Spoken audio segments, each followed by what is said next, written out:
जोहार। जेबीकेएसएस झारखंडी भाषा खतियान संघर्ष समिति के केंद्रीय अध्यक्ष जयराम महतो जी हमारे साथ हैं। जयराम महतो जी जगह-जगह भी प्रोग्राम कर रहे हैं। जिस तरह अभी अगर मुख्य राजनीतिक पार्टी सभी को देखा जाए तो 24 की तैयारी कर रहे हैं जगह-जगह, वो लोग भी कार्यक्रम कर रहे हैं। तो जेबीकेएसएस संगठन भी जगह-जगह कार्यक्रम कर रहे हैं। अभी निरसा में कार्यक्रम हो रहा था बदलाव संकल्प यात्रा में। बातचीत करेंगे हम जयराम जी से। जयराम जी, आज निरसा में आप लोग का प्रोग्राम था। लगातार आप निरसा विधानसभा क्षेत्र में जा रहे हैं, लोगों को मुआवजा भी कुछ दिन पहले मिला, एक मजदूर को 15 लाख रुपए। साल से आप आंदोलन कर रहे हैं, लोगों को दारू के बारे में बता रहे हैं। कुछ लोग हम लोग सभा स्थल में देखे कि कुछ लोग दारू पी के भी थे। स्वाभाविक है। और आज ही नहीं, मुझे लगता है मैंने 700 सभाएँ की है। प्रत्येक सभा में 2-4% लोग थे, इस बात को स्वीकारना होगा। और आप अगर अपनी गलतियों को स्वीकारते हैं तो आपकी बहुत बड़ी जीत होती है। मैं अन्य दलों के राजनेताओं की तरह नहीं हूँ जो झूठ बोल के निकल जाऊँ कि हमारी सभा में नहीं थे। स्वाभाविक है, झारखंड एक ऐसा कल्चर को अभी फ़ॉलो कर रहा है जिसमें भारी संख्या में लोग मद का प्रचलन होता है। और मैं उनसे बार-बार और अपील भी करता हूँ, अनुरोध भी करता हूँ कि इसका त्याग करेंगे तभी 2024 में बदलाव आएगा। झारखंड में 14 लोकसभा सीटों में अगर 2 लोकसभा सीटों में सांसद अगर दिल्ली चले जाएँगे तो काफ़ी मजबूती से हम लड़ेंगे, आवाज़ को अपने हाँ, रखेंगे। बिल्कुल, इसमें कोई दो राय नहीं है। 2 संसद भी अगर हम लोग जीत लेते हैं और दिल्ली तक पहुँच पाते हैं, तो पूरा दिल्ली की जो राजनीति है, झारखंड के लेकर, उससे रूबरू करवाएँगे दिल्ली को। आज तक दिल्ली रूबरू नहीं हो पाया है। हमारी समस्याओं को लेकर, हमारे उत्पीड़न को लेकर, हमारे शोषण को लेकर, हमारे संघर्ष, हमारी शहादत, हमारे कत्लेआम को लेकर दिल्ली आज तक अवगत नहीं हो पाया है। दिल्ली को अवगत कराएँगे अपने कत्लेआम से, नरसंहार से अवगत कराएँगे दिल्ली को। तो ये बात सच्चाई है, 2 सांसद अगर मिल गए, तो दिल्ली को झारखंड की राजनीति से परिचय करवाएँगे। लगातार 1.5 साल से आप लोग आंदोलन कर रहे हैं, आप ही लोगों के बीचों में एक आंदोलनकारी है करण माथुर, जिनका नाम है झुमरा किंग।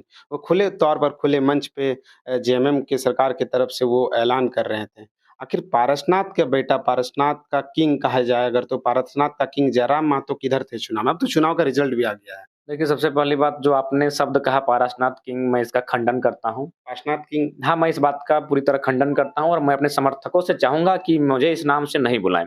क्योंकि किंग का मतलब होता है राजा, राजा का मतलब होता है अगर मेरी आयु 1000 साल होती, तो आप मुझे किंग कहते तो चलता या फिर मैं पारसनाथ के आस-पास का जो गाँव है, भौगोलिक दशा है, वहाँ के लोगों को मैं अगर बसाता, तो आप मुझे किंग कहते। मुझे आप चाइल्ड ऑफ पारसनाथ कह सकते हैं। किंग वही होता है जो गाँवों को बसाता है। तो अगर पारसनाथ से पहले से मैं होता, तो पारसनाथ का राजा, पारसनाथ का किंग स्वीकार करता। लेकिन पारसनाथ पहले बाद में मैं आया हूँ, तो पारसनाथ का बच्चा अगर कहिएगा तो हम स्वीकार करेंगे। इसका मतलब है झुमरा किंग भी अपना देखो, नाम अपना अलग विषय है, सबका अपना-अपना सोच है। बस यही कहेंगे किंग का मतलब होता है जो बसाता है। किंग का मतलब क्या? जो बसाता है गाँवों को। यानी अगर वो गाँव बसने से पहले से वो शख्स है, तो आप उसको जो बोलना है। तो हमको लगता है पारसनाथ लाखों साल पुराना है, मेरा उम्र 28 साल है। हम उसका बच्चा का भी बच्चा है। तो चाइल्ड ऑफ पारसनाथ कहिए, अच्छा लगेगा। पारसनाथ का बेटा है। हाँ, बच्चा है। बेटा भी नहीं, बच्चा कहिए। हम लोग पारसनाथ सन ऑफ पारसनाथ नहीं, चाइल्ड ऑफ पारसनाथ हैं। पारसनाथ की तलहटी पे आपका गाँव है, हाँ, आपका बिल्कुल। घर है। लगभग 5 किलोमीटर का ही डिस्टेंस होगा। यानी वहाँ की जो पहाड़ियाँ हैं, बिल्कुल हमारी माँ हमको लगता है अपने जीवन काल के हज़ारों दिन वहाँ गई है लकड़ी चुनने के लिए, जो उनकी पहाड़ियाँ हैं। अभी हमारी माँ जीवंत हैं, उनको पूछ सकते हैं। तो हमारा दिनचर्या उस पहाड़ से चुनी हुई लकड़ियों से, औषधियों से, पत्तों से चला है। तो हम हैं, वहाँ का चाइल्ड हैं। लगातार चुनाव में आपकी नज़र बनी हुई थी, लोग सरकार की नज़र आपके ऊपर बनी हुई थी कि जयराम मातो किसके तरफ समर्थन दे रहे हैं। आपका समर्थन अब तो चुनाव भी पार हो गया, समर्थन किधर था?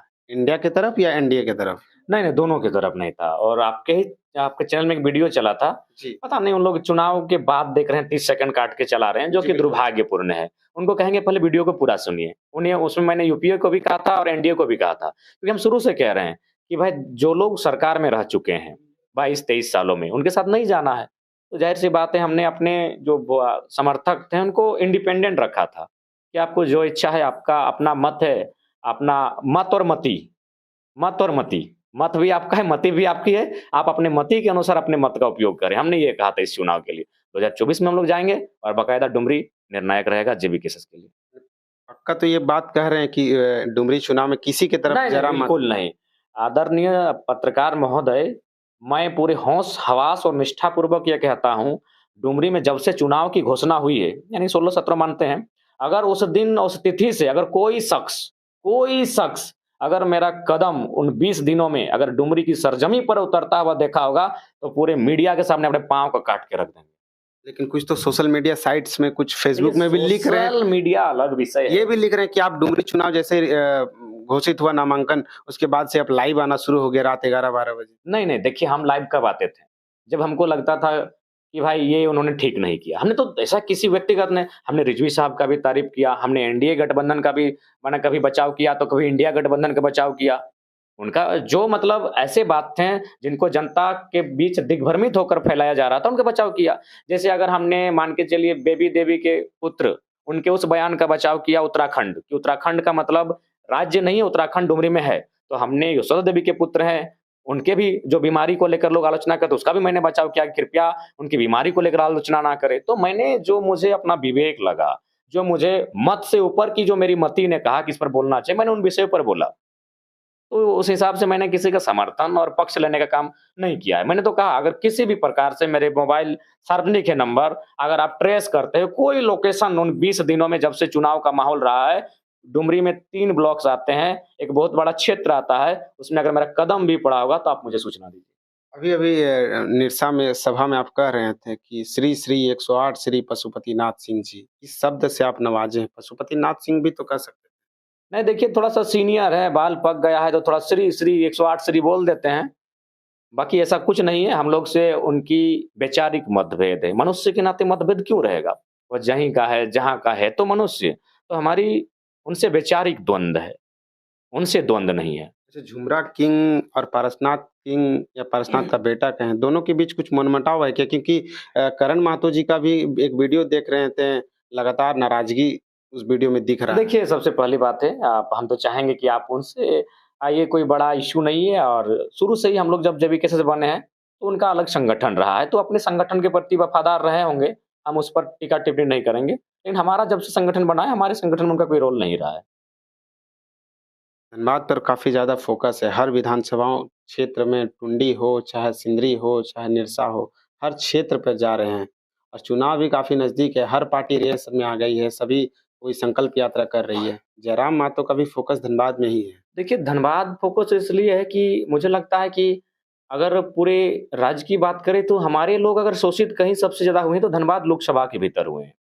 धनबाद लोकसभा, एक जमशेदपुर की लोकसभा है, रांची की लोकसभा है, वहाँ हमारे लोग बहुत ज़्यादा सताए गए हैं। अभी भी आज देखिए अमानवीय तरीके से हमारी ज़मीनों को छीना जा रहा है, सीएनटी का उल्लंघन किया जा रहा है, सीओ की साठगांठ से सेठ लोगों को हमारी ज़मीनों को बेचा जा रहा है। तो अमानवीय तरीके से यहाँ कब्ज़ा करने का प्रयास किया जा रहा है। तो यहाँ अगर हम लोग इसलिए फ़ोकस किए हैं, अगर हम लोग यहाँ रिज़ल्ट करते हैं तो हमारे जो लोकल्स हैं, जो विस्थापित हैं, जो अपने आप को मुर्दा मान चुके हैं, उन्हें एक हिम्मत मिलेगी। और हिम्मत मिली है भाई, लोग अच्छा कहे, बुरा कहे, लेकिन आज तक 23 सालों में कोई लीडर ऐसा नहीं आया होगा जो खुले मन से बोलता होगा, "ए सीओ, ए वीडियो चोरवा।" ऐसा बोलने का शख्स, ऐसा हिम्मत आया है बॉस। छात्र नेता कहने वाले जयराम महतो अब कंपनियों में मुआवज़ा के लिए भी लड़ने लगे हैं। 15 लाख, 10 लाख हर कहीं पर भी कहीं मौत होता है तो जयराम महतो को बुलाया जाता है। 15 लाख, 10 लाख मुआवज़ा मिलता भी है, कंपनी झुकती भी है। इस पर क्या कुछ कहेंगे जयराम देखिए, जी? इस पर यही है कि इसका मतलब ये नहीं कि हम कोई एक्स्ट्रा काम करते हैं। हमारे जो पॉलिटिकल लीडर्स थे, वे भी इसी प्रकार काम कर सकते थे। लेकिन चूँकि वो क्या करते हैं, वो पैसा अपना चंदा ले लेते हैं। तो ज़ाहिर-सी बात है कंपनी की दलाली करनी पड़ती है। लेकिन हम लोग नया खून है, गरम है और वो निष्ठावान है और प्लस राज्य के लिए समर्पित हैं और दूसरा सबसे मेरी ख़ास बात है ना बिकने की, ना झुकने की, कि हम पीएचडी का छात्र, एक दर्शन शास्त्र हैं। दर्शन शास्त्र का मतलब होता है ये थोड़ा-सा मोह माया की दुनिया से वो छात्र ऊपर होता है। जो पीएचडी के स्कॉलर होते हैं, देखिएगा वो लोग आधा कह सकते हैं सामाजिक दुनिया वो लोग सामाजिक दूरियाँ बना लेते हैं पीएचडी करने वाले। उनका जीवन ही क्वारंटाइन में होता है। पीएचडी का मतलब ये क्वारंटाइन। कोरोना ने दुनिया क्वारंटाइन बताया, लेकिन पीएचडी का मतलब ये क्वारंटाइन। थीसिस लिखते वो सामाजिक दूरी बना लेता है। तो हम लोग मोह माया, ये लोभ से थोड़ा-सा ऊपर उठ चुके हैं, क्योंकि हम दर्शन शास्त्र के छात्र हैं। तो इसीलिए हमारी शक्ति मिलती है, हम कोई हमको डिगा नहीं पाता है, झुका नहीं पाता है, ना हमको कोई खरीद पाता है। तो जो मुआवज़ा है वो मिल जाता है। बाकी लीडर्स भी ऐसा कर सकते हैं, लेकिन वो बिक जाते हैं। चुनाव में चंदा के रूप में बिक जाते हैं, अपना साला को नौकरी में लगाते हैं, साली को लगाते हैं, तो कहीं न कहीं उनका सेटिंग हो जाता है कंपनी में। अगर वो सेटिंग नहीं करेंगे, तो मुझे लगता है जयराम महतो को वहाँ जाने की ज़रूरत नहीं है। हाँ, सही कहा आपने 17 को लगभग मज़दूर का डेथ में हम लोग एंट्री किए और 17 में भी रिज़ल्ट लेके निकले हैं। एगो में 17 एक में आध 17 को हाँ, 17 को रिज़ल्ट देके निकले हैं। अच्छा, डुमरी चुनाव में किसी मंत्री, किसी विधायक का फ़ोन आया था क्या जयराम जी? जिस तरह और लोगों का फ़ोन आया, जैसे करण महतो खुले मंच पे सरकार का समर्थन कर दिया। इसी तरह आपको भी कुछ फ़ोन आया था किसी मंत्री का, किसी नहीं, विधायक नहीं, का? देखिए एक्चुअली सब कोई जानता है कि ये हठी स्वभाव का है। जो कमिटमेंट कर दिया है, सो कमिटमेंट में अडिग रहेगा। आज लोग हमसे प्रेम क्यों करते हैं? आज पूरा झारखंड ठीक है। आज पूरा झारखंड अगर हम चर्चा का विषय हैं, छोटे-छोटे बच्चे अगर लाके हमको चंदा दे रहे हैं, तो ये विषय यही है कि ये कमिटमेंट इज़ कमिटमेंट। हमने जो कहा सो कहा, उस पर अनुपालन करेंगे। फ़ोन आया था नहीं, नहीं, कोई इससे फ़ोन नहीं आया था। 6 उपचुनाव हुए झारखंड में, रामगढ़ में भी हुए, उस समय भी आप आंदोलन कर ही रहे थे। डुमरी में भी आए तो आप आंदोलन कर ही रहे थे, आप राजनीतिक तौर पर आ ही गए। क्या डुमरी के नहीं, समय में हमने आपको कोई तो फ़ोन आया था शुरू क्या? शुरू से कहा नहीं फ़ोन नहीं आया था। लेकिन डुमरी में अगर ये सीट अगर भ्रष्टाचार के कारण खाली होती तो हम लोग चुनाव लड़ते हैं। लेकिन हम लोग नहीं चाहते हैं कि मौत से शुरुआत हो, इसीलिए हम लोग नहीं लड़ रहे और हमने कहा कि भाई दोनों माताएँ जो लड़ रही हैं, दोनों सहानुभूति की पात्र हैं, जो जनता तय करेगी। जनता 1 लाख पार कर भी दी है। तो ये जेएमएम की जीत नहीं है, ये स्वर्गीय शिक्षा मंत्री उनका व्यक्तिगत। और दूसरा बात इसमें अगर आपको तारीफ़ ही करनी है तो मुस्लिम समुदाय की कीजिए।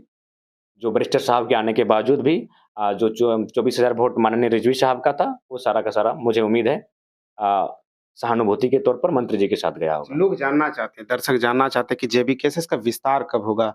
पदों को बाँटा कब जाएगा? जिलों में जो पदों कब बाँटी जाएगी? जेबी केसेस का पूरा संगठन तैयार कब होगा? कुछ लोग ये सवाल करते हैं। देखिए संगठन का हमारे लोग का लगभग विस्तार जितनी हमारी शक्ति है और जिस प्रकार से हमारी अ, पावर ऑफ एबिलिटी है, उस हिसाब से हम लोग काम कर रहे हैं। ताकि नया-नया है, थोड़ा-सा चीज़ों को सीख रहे हैं, समझ रहे हैं क्योंकि लोग तोड़ने के लिए लगे हुए हैं, क्योंकि कोई बर्दाश्त नहीं कर पा रहा है कि एक नया लड़का यहाँ तक आएगा और सही बात है, आज कोई नहीं है, आज के डेट में दिखाइए ना कौन है टाटा के खिलाफ बोलने वाला? कौन है बीसीसीएल की धज्जियाँ उड़ाने वाला? कौन इतने नियम कानून आज इससे पहले झारखंड के लोग पूछिए तो कि एनसीएल, एमसीएल ये सब फुल फॉर्म मालूम था? जो पढ़े लिखे हैं, जो सरकारी में जानते हैं, उनको ही मालूम था।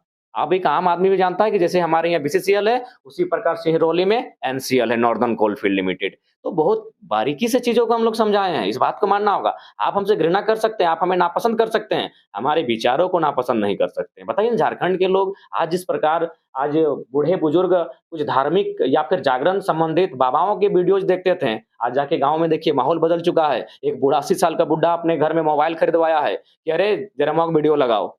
जिसे हम भी घूमने लगता है, गोल-गोल घूमने लग लो, तो फिर ₹25 का एक्स्ट्रा रिचार्ज करो। एक हमारे चित्तरपुर में हमारे बाबा लगते हैं, उनकी उम्र लगभग 90 साल है।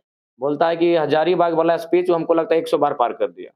रोज़ शाम होता है, एक बार देखते हैं 18 मिनट का वीडियो। तो ये माहौल हमने बदला है भाई, इस बात को मानना होगा। आप हमारी आलोचना कर सकते हैं, हमसे घृणा कर सकते हैं, हमें नापसंद कर सकते हैं, हमारे विचारों से दूर नहीं भाग अच्छा, सकते ऐसा हैं। भी तो हुआ होगा आप जब आंदोलन कंपनी में जाती है, आपका आंदोलन जब कंपनी में जाती है, चाहे ईसीसीएल हो, बीसीसीएल हो या फिर डीवीसी हो, एमपीएल हो, उसके मालिक तो आपको फ़ोन करते होंगे कि पैसा का लालच में। देखिए, मैंने स्पष्ट शुरू से भी कहा, कब हमने सब चीज़ छुपाया है? हमने द फ्लॉप के सामने ये बात रखा है। बहुत सारी कंपनियों ने स्कॉर्पियो को ऑफ़र किया, बहुत सारी कंपनियों के मैं जो पदाधिकारी थे, उन्होंने अकेले मिलने का बात कहा। उनसे हमने कहा, हम एक ही जगह अकेले बैठते हैं, 12-1 बजे के आस-पास शमशान में बैठते हैं। तो अगर मिलना है तो आइए, बाकायदा हमने ये भी कहा है। तो ये मतलब बात फ़ोन आते थे। हाँ, फ़ोन आया है, झूठ बोलने के फ़ायदा नहीं है, झूठ क्यों बोलेंगे? आया है, लेकिन टाइगर ना बिकेगा, ना झुकेगा। ये टिकेगा, ये भागेगा नहीं, ये भिड़ेगा। आज भी अगर मौत अगर सड़कों पर रहती है, मुआवज़ा के लिए अगर जयराम जाते हैं, तो फ़ोन आता है कंपनी से। बिल्कुल, उन्हें मौत पे नहीं आता है। जैसे कि जब उनका धज्जियाँ उड़ाने लगते हैं, जनता के बीच उनकी पोल खोलने लगते हैं, तब आता है और फिर बाद में आता है। उस टाइम क्यों जानता है कि उस समय तो आएगा नहीं, प्रेशर है, उस समय कंपनी को भी प्रेशर होता है।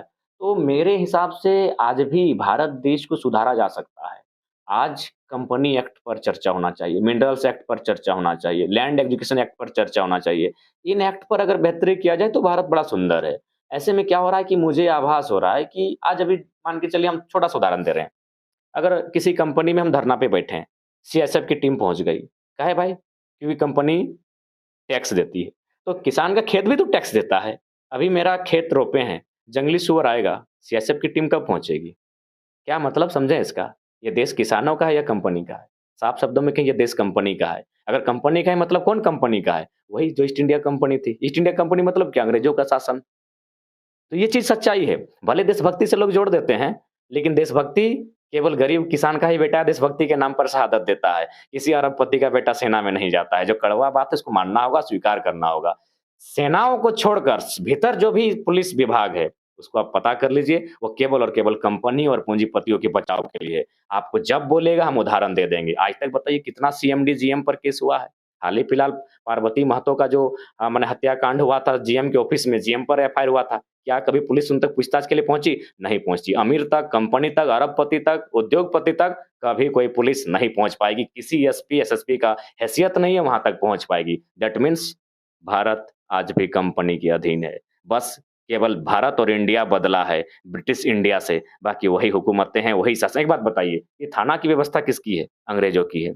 बीडीओ की व्यवस्था किसकी है? अंग्रेजों की है। कलेक्टर व्यवस्था, कलेक्ट कलेक्ट, अंग्रेजों के टाइम जो कलेक्ट करते थे राजस्व, वही कलेक्टर बने आज हमारे।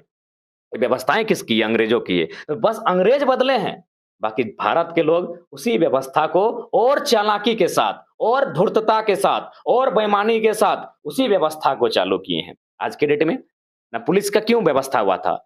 1861 में पुलिस पहली बार भारत में आया, इंडियन पुलिस एक्ट के तहत। क्यों? ना यदि कंपनी के खिलाफ कोई आंदोलन करेगा, यदि कंपनी को जमीन देने से कोई मना करेगा, तो पुलिस का लाठी से उसको पिटाएंगे। आज भी वही है, पुलिस का मतलब आज भी वही है। अगर आप कंपनी को जमीन नहीं देते हैं, कंपनी के खिलाफ जाते हैं, 353 की धारा आपके लिए तैयार है, नहीं तो फिर 307 की धारा आपके लिए तैयार है। दैट मीन्स वही शासन आज भी है। तो इस पर बात करना सबके बस की बात नहीं है। जयराम महतो ने बीते 2 सालों से इन मुद्दों पर बात किया है। आज सीआरपीएफ के अधिकारी बोलते हैं कि बॉस, तुमको सुनते हैं तो आंख में आंसू आता है। सही बात है यार, एक भाई सीएसएफ में है, दूसरा नक्सल में है। सही बात है, वो कोई और नहीं है, वो अभी उन जंगलों में रहने वाला एक आदिवासी है जिसको कंपनी के कारण भागना पड़ता है। ये सीएसएफ का मेरा बकायदा उनसे मेरी बात हुई है। वो जो मेरे राज्य के भी नहीं है। बोला नहीं, तुम सच बात बोलते हो। ये लड़ाने वाले मुट्ठी भर लोग हैं, लेकिन क्या करें, ड्यूटी का सवाल है, नौकरी का सवाल है। तुमको बहुत फॉलो करते हैं और तुमको वॉच करते हैं, तुम्हारा वीडियो को एकदम सुनते हैं और हम लोग सहमत भी हैं, लेकिन क्या करें, यही तो देश है मेरा। एक अंतिम सवाल है जयराम जी, जब से आप ऐलान किए हैं कि हम राजनीति में आएँगे, कुछ राजनीतिक दल में खलबली मची हुई है। जयराम जी का फ़ोकस किधर है? कौन से चुनाव नज़दीक में है, लोकसभा चुनाव है। जयराम जी का फ़ोकस कौन से चुनाव पर है? देखिए, लोकसभा पर है, जो चुनाव पहल है उसी पर मेरा फ़ोकस है। अब यहाँ से हम लोग ना कोई वेट करेंगे, ना किसी को वॉक ओवर देंगे, ना किसी मैदान में खेलने से मना करेंगे। 2024 दैट मीन्स 2024, वहाँ हमारे लिए कोई इमोशन नहीं होगा। सीट भी तो कुछ चुने होंगे। हाँ, सीट बिल्कुल धनबाद रहेगा, गिरिडीह रहेगा, हजारीबाग रहेगा, चतरा रहेगा, सब जगह से रांची रहेगा। सब नहीं, हमारे प्रत्याशी सिलेक्टेड हो चुके हैं। लोग राजनीतिक दल आपको देख रहे हैं कि राजनीतिक दल देख रहे हैं कि जयराम कौन से सीट से चुनाव लड़ रहा है।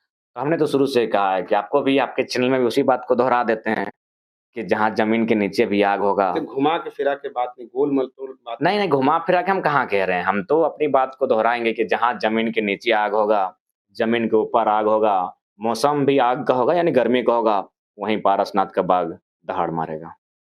तो ये थे जयराम जी, अपनी बातों को बहुत बारीकी से रखें, चुनाव को लेकर हो चाहे कंपनी की बात हो। बाकी इस वीडियो को हम यहीं समाप्त करते हैं, मिलते हैं नेक्स्ट वीडियो में। धन्यवाद। जोहार।